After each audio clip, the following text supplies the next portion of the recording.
This was the second homework assignment that we were given in CS 380, Artificial Intelligence for Games, with Steve Rabin. He provided us the framework, and it was our job to implement the A-star pathfinding algorithm. So that's what this does. We have a single unit and a ground plane. All the white area is pathable.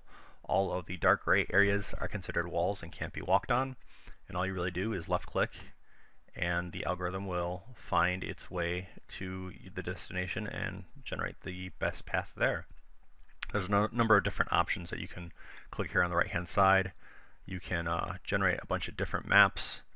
They get a little bit more complex with the number of walls on each one. You can toggle the camera if you want to look at it from a different perspective. There's a number of buttons here for actually that mess with the algorithm itself. There's the heuristics weight and the heuristics calculation type. There's smoothing, which generates a lot more points between the beginning position and the ending position. There's also something here called rubber banding. What rubber banding does is, if I click, you'll see that a bunch of these red arrows are generated, and the head of each arrow is basically a point that the unit has to move to along the path that was found. If I turn rubber banding on, what this does is it basically looks at those points, and you'll see there's a lot less arrows that are generated. It takes points that are very, they don't have any walls that are near them in the path, and sort of eliminates some of those points so the unit doesn't have to walk to so many different points.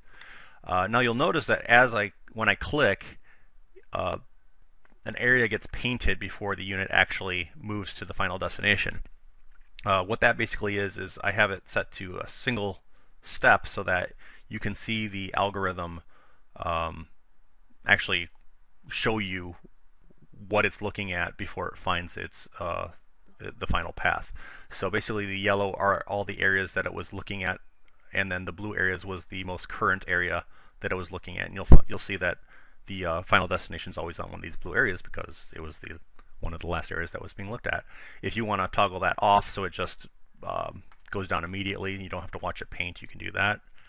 And that's pretty much the entire demo. Let me see here, one other thing. Of course, if I go to a map that